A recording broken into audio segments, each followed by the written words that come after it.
NEET में बस कुछ ही दिन बचा है। If you feel struck, confused और demotivated, then this video is for you.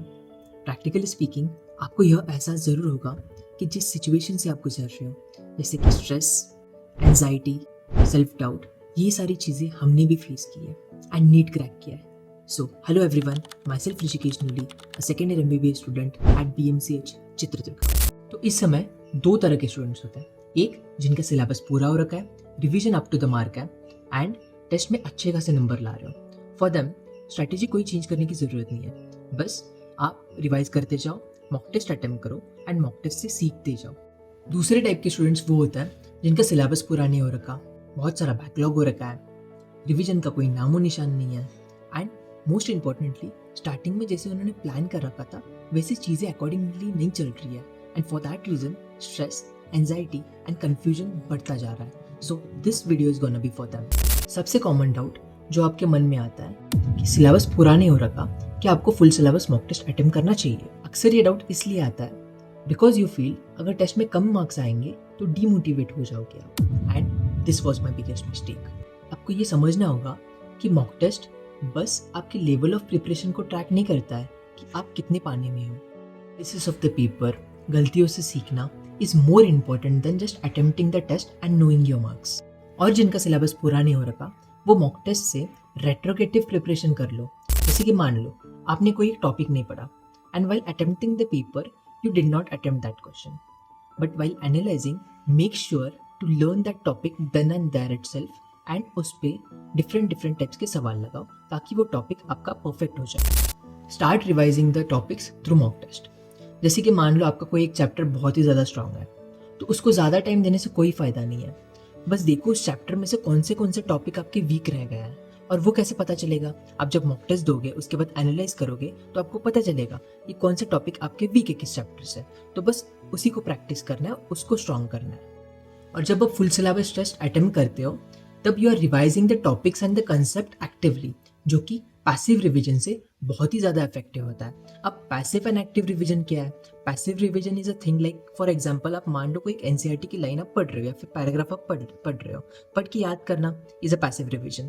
ठीक है, एक्टिव रिवीजन वो है जो आप दिमाग पे प्रेशर डाल रहे हो to recall the things and that is active revision. And NEET जैसे एग्जाम में time management, accuracy and examination pressure को हैंडल करना इज वेरी इंपॉर्टेंट। इससे भी ज़्यादा इंपॉर्टेंट ये है कि ability of your mind to change from one topic to other topic. जैसे कि मान लो फिजिक्स में पहला सवाल आपका इलेक्ट्रोस्टैट का हो सकता है, दूसरा सवाल रे का हो सकता है, तीसरा सवाल वेव ऑप्टिक्स का हो सकता है। एक टॉपिक से दूसरे टॉपिक आपको तुरंत स्विच करना आना, फटाफट से एकदम दिमाग काम करना चाहिए। And here mock test plays a very important role. ये सारी चीज़ें बस मॉक टेस्ट, ढेर सारे मॉक टेस्ट देने से ही इंप्रूव होती है। एंड रही बात मॉक टेस्ट में नंबर कम आने की, तो एक्सेप्टेड इनिशियली आपके नंबर कम ही आएंगे। इफ़ आई रिमेंबर लाइक जब मैंने मॉक टेस्ट स्टार्ट किया था फुल सिलेबस, तो मेरे मार्क्स भी 300-320 से ही स्टार्ट हुए थे। But after revising the concepts, after completing the syllabus and after analysing my mistakes and fixing it, marks बढ़ते जाते हैं। दूसरा डाउट जो हर एक नीट एस्पिरेंट्स के मन में आता है कि मॉक टेस्ट में मार्क्स नहीं बढ़ रहे, फ्लक्चुएशंस दिख रहे हैं मार्क्स में। तो let me tell you my graph. तो नीट के 2 हफ्ते पहले तक I had not crossed 550 marks, but NEET में मेरे 610 मार्क्स थे। तो कई मेरे फ्रेंड्स जो है उनके मॉक टेस्ट में कभी 600 प्लस नहीं आए, but in NEET they scored 640, 650। इसका मतलब ये नहीं I am saying mock tests are not important. Mock tests are really very important, but कभी कभी आपकी मेहनत का रिफ्लेक्शन मार्क्स में इमीडिएटली नहीं दिखता है। रीज़न, कभी जो आपने नहीं पढ़ा उससे ज़्यादा सवाल आ जाता है, सिली मिस्टेक्स हो जाती है, पेपर का डिफिकल्टी लेवल भी मैटर करता है। But with time all these things will improve if you do the following things. Mistakes analysis is most important part. Test देने से ज़्यादा इम्पोर्टेंट मिस्टेक्स को एनालाइज करना होता है। हर टेस्ट के बाद आप देखो कि कंसेप्चुअल मिस्टेक हुई थी, सिली मिस्टेक हुई थी, कैलकुलेशन मिस्टेक हुई थी, एग्जाम प्रेशर में क्वेश्चन गलत किया था, या फिर आपने क्वेश्चन गलत पढ़ा था। बहुत बार मिस्टेक्स करने का पैटर्न सेम होता है, या फिर आप सेम टॉपिक से गलतियाँ करते हो। उसको एनालाइज करो, उसको फिक्स करो, मार्क्स अपने आप बढ़ते जाएंगे। दूसरी बात, वीक टॉपिक्स को इग्नोर मत करो, उसको ज़्यादा टाइम दो और अच्छे से रिवाइज करो एंड ज़्यादा सवाल लगाओ। इसलिए मिस्टेक्स को रिड्यूस करो।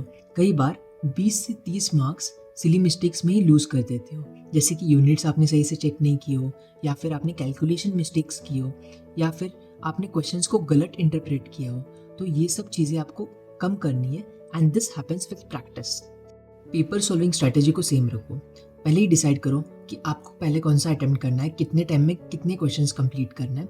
बट हाँ, ऑल्सो डिफिकल्टी लेवल पे वो सब डिपेंड होता है।